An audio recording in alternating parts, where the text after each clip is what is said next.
Hey everybody, welcome to another Sunday edition of Darkness Rises Development, the stream that gives you live coverage of our creation and recreation of our beloved Darkness Falls: The Crusade into a new game. I'm your host, Owen Todd Chanovich, aka Flo and Brainy. Thanks for tuning in. Today's special guest will be Leo Carbajal, most notably known as Vassi from the old game, and we'll be talking about his experience as a staff member. And then before we get started with a quick peek at our updated list of new character portraits, just a quick little disclaimer for fun for all of our viewers.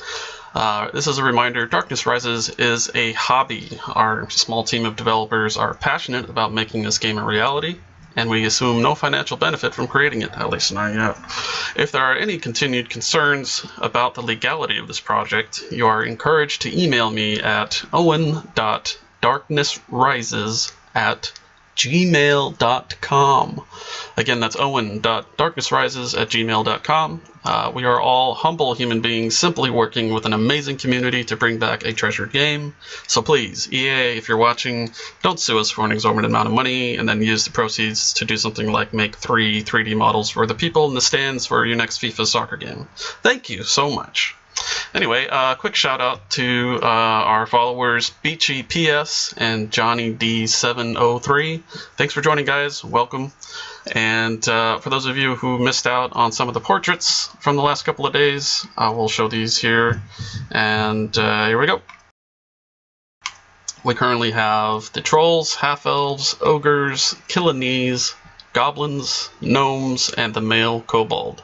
Again, thank you so much for your support, guys. Without it, we wouldn't be able to get this far for the artwork. That much is true. So now, on to the main part of the show. Let me get Mr. Leo online here.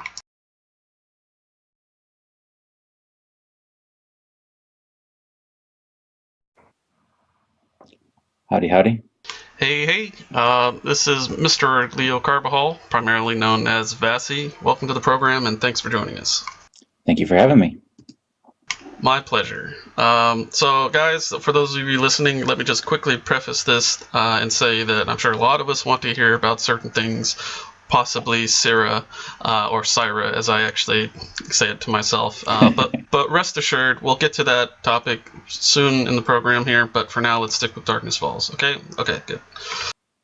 All right. So first off, let's start off with how it began for you, Leo. When did you first discover Darkness Falls?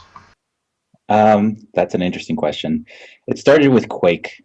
I used to play Quake a lot, and I discovered this mod called Team Fortress back in the day, and I played that. I was a huge nerd and was in a Quake or a Team Fortress clan, and eventually that kind of petered out, and I played with a good friend who went by a nickname of High Top at the time, and he was telling me about this cool game called Mage Storm on a service that was then called Engage, and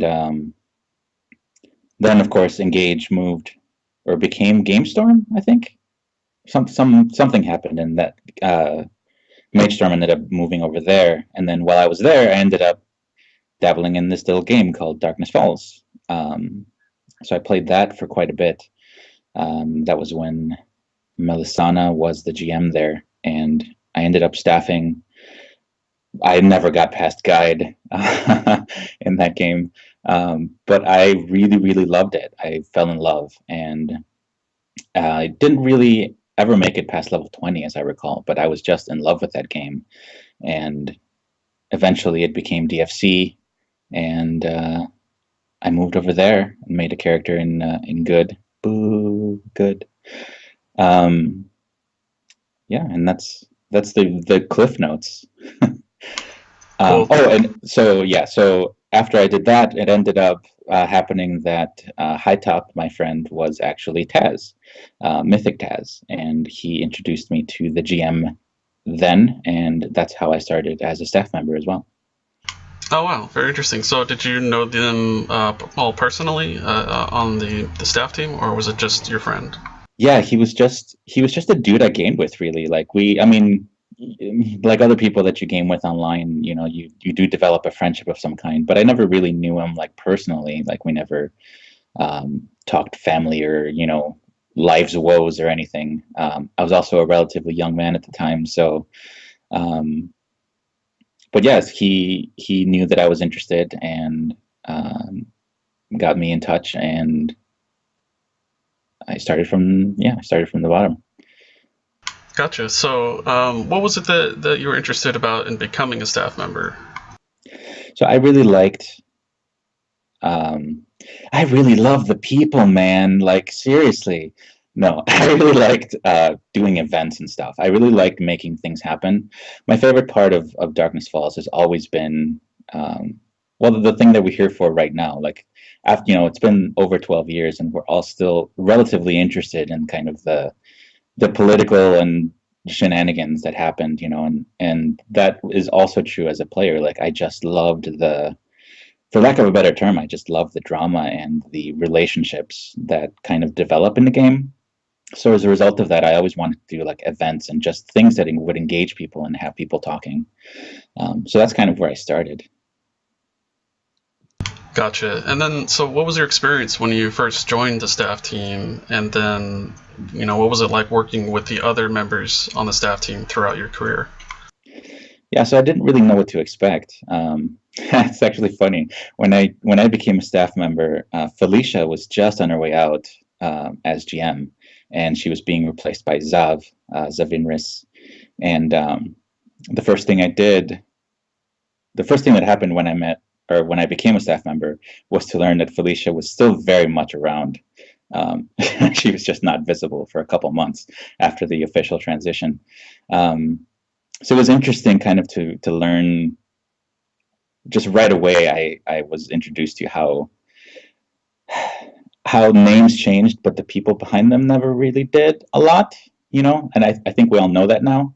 Um, and I don't know why the higher ups ever thought that it was a good idea. Oh, we'll just change all your names. Nobody will know, um, which was dumb. I myself had 3 different names as a staff member, but I forgot the question. Oh, so yeah, my experience was overall positive at first, and then like everybody else, it was what it was. Like um, I became a staff member only relatively quickly into DFC. I had a rogue named Lore, and as soon as I rose higher than guide and became like a designer, um, doing event stuff. And as soon as I became an associate, just in terms of the staff rank or whatever, I was pretty much told to stop playing my character. Which was kind of a bummer. But that was pretty much the last real character I ever had. So I became kind of a career staffer after that. Oh, wow. So was this something that, was for the long term and that you were going to be associated with Mythic? Or was this just purely volunteer and you were just happened to be, more present? Yeah, everybody was volunteer, as far as I know. In my specific case, I really don't know what the deal was because I mean later I learned that it really wasn't ever a requirement that high ranking staff members didn't have characters. Over time, I grew to accept that as actually a good thing. And I try to encourage people, I guess, myself, for those that were kind of in the higher, in the, it sounds so pretentious, but like people that could affect change unchecked. I encourage them to not play their characters or to just divorce themselves from that entirely if possible. Um, but it was never policy, and none of us were ever really paid. Or I think the best we got, Eternal referenced this, but the best we got was um, beta invites to Dark Age of Camelot and beta accounts for all that stuff. Gotcha. And then did you end up playing Dark Age of Camelot as well, or staffing there? Yeah, I tried it out. But at the time I was like, rah, get off my lawn. I need my text. So I didn't really get into it very much. I wasn't into MMOs as we know them today at the time. So I don't think I ever really got past the beta. I don't think I played it after the beta. Gotcha. So looking back at the staff members in general, I know that it's pretty well known that a few staff members were kind of bad and or maybe even had a negative impact or just did crazy things. What were some of the weirdest or worst moments that you can remember? um, so I hate to just kind of pick on her, but like I think Anna's